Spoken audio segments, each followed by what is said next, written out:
Hello students, सुबह sir here. आज हम स्टैंडर्ड 12 का चैप्टर नंबर 2 स्टार्ट करने जा रहे हैं, जिसका नाम है इलेक्ट्रोस्टैटिक पोटेंशियल एंड कैपेसिटर्स।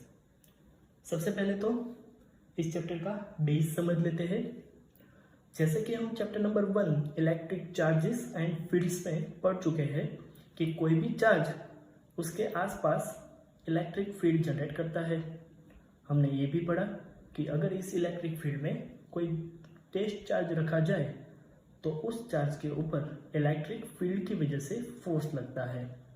बस यहाँ तक हमने चैप्टर नंबर 1 में पढ़ा था। अब जैसे कि हम जानते हैं कि किसी भी ऑब्जेक्ट पे फोर्स लगता है तो उसका डिस्प्लेसमेंट होता होगा, तो वैसे ही यहाँ पे फोर्स की वजह से चार्ज का भी कुछ डिस्प्लेसमेंट हो रहा होगा। इलेक्ट्रिक फोर्स एंड डिस्प्लेसमेंट का यूज करके हम ये भी फाइंड कर सकते हैं कि इस चार्ज के ऊपर कितना वर्क हुआ है। स्टैंडर्ड 11 में हम पढ़ चुके हैं कि अगर किसी ऑब्जेक्ट के ऊपर वर्क होता है तो वो वर्क उस ऑब्जेक्ट के अंदर in form of potential energy store हो जाता है। तो यहाँ पर भी चार्ज के भी पास भी कुछ पोटेंशियल एनर्जी होगी। तो यही पोटेंशियल एनर्जी और पोटेंशियल के बारे में हमें इस चैप्टर में पढ़ना है। बेसिक समझते हैं। लेट्स सपोज कोई प्लेन में पॉजिटिव क्यू चार्ज रखा हुआ है। अब जैसे कि हम चैप्टर 1 में पढ़ चुके हैं कि इस पॉजिटिव चार्ज की वजह से electric field radially outward direction में होगी। इस इलेक्ट्रिक फील्ड में अगर मैंने कोई दूसरा टेस्ट चार्ज प्लस क्यू रखा हुआ है तो उसको कौन से डायरेक्शन में फोर्स लगेगा? तो ये भी पॉजिटिव, ये भी पॉजिटिव, तो टेस्ट चार्ज को इन direction of electric field force लगेगा। लेकिन मुझे इससे अलग इसके ऑपोजिट डायरेक्शन में फोर्स लगाकर इस टेस्ट चार्ज को R से P तक लाना है, तो मुझे एक्सटर्नल फोर्स का यूज करके कितना वर्क डन करना पड़ेगा? देखते हैं। Work done by external force in moving a charge q from point R to P is, हम डायरेक्टली लिख सकते हैं WRP equal to integration from R to P force external vector dot dr vector, जहाँ पे dr वो इस पूरे path को छोटे छोटे पार्ट्स में डिवाइड करके लिखा गया है। अगर यहाँ पे एक्सटर्नल फोर्स की जगह पे मुझे इस चार्ज की वजह से जनरेट होने वाले इलेक्ट्रिक फोर्स को लिखना है, तो मैं लिख सकता हूं WRP equal to minus, students यहाँ पे नेगेटिव इसलिए आया क्योंकि इलेक्ट्रिक फील्ड की डायरेक्शन कुछ इस डायरेक्शन में है और मुझे चार्ज को मूव उसकी ऑपोजिट डायरेक्शन में करवाना है, इसलिए यहाँ पे negative integration from R to P force by electric field dot dr। अब जैसे कि हम जानते हैं कि this work done is against electrostatic repulsive force and gets stored as a potential energy. उसका मतलब हुआ कि हमने जो ये वर्क किया हुआ है वो इस चार्ज के अंदर in form of potential energy store हो गया होगा। अब वो पोटेंशियल एनर्जी इन दो पॉइंट के बीच में पोटेंशियल एनर्जी का डिफरेंस कितना हो जाएगा?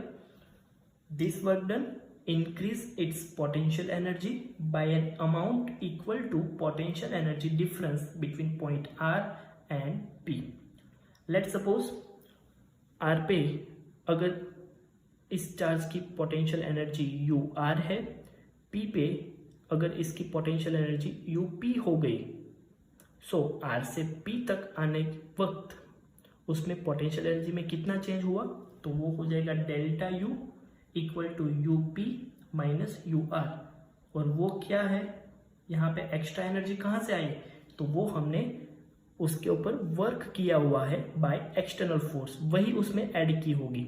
सो इक्वल टू हो जाएगा WRP।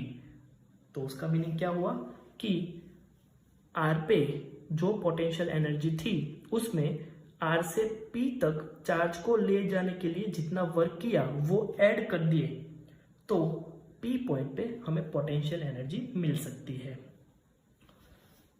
A convenient choice is to have electrostatic potential energy 0 at infinite infinite point पे किसी भी चार्ज की पोटेंशियल एनर्जी जीरो माना जाता है। तो अगर हम इस R पॉइंट को इनफाइनाइट डिस्टेंस पे है ऐसा मान ले तो इस इक्वेशन को मैं कुछ लिख सकता हूँ W R की जगह infinite P equal to U P minus U infinite, लेकिन इनफाइनाइट डिस्टेंस पे potential energy zero, so W infinite P equal to U P. तो यहाँ से मुझे किसी भी पॉइंट पे पोटेंशियल एनर्जी का एक डेफिनेशन मिलती है जो कुछ इस तरह से होगी।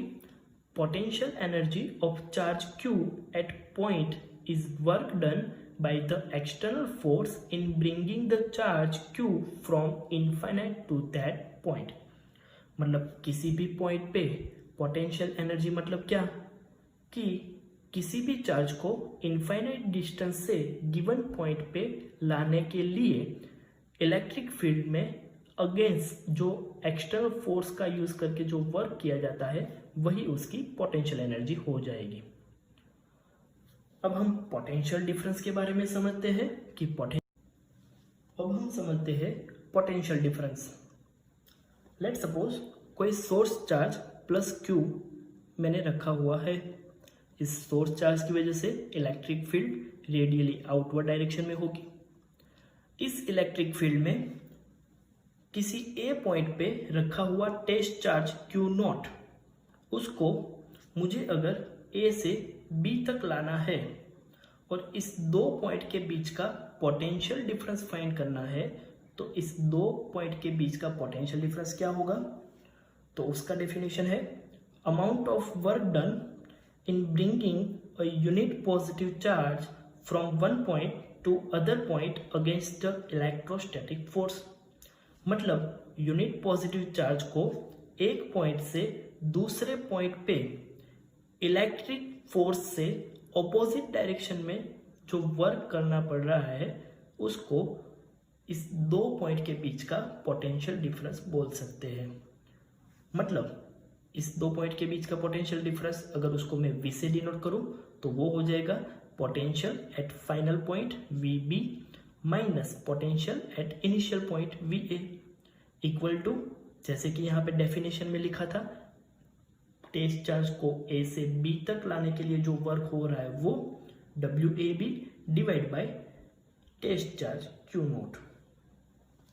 पोटेंशियल डिफरेंस का यूनिट है वोल्ट या फिर हम लिख सकते हैं जूल कूलम इनवर्स।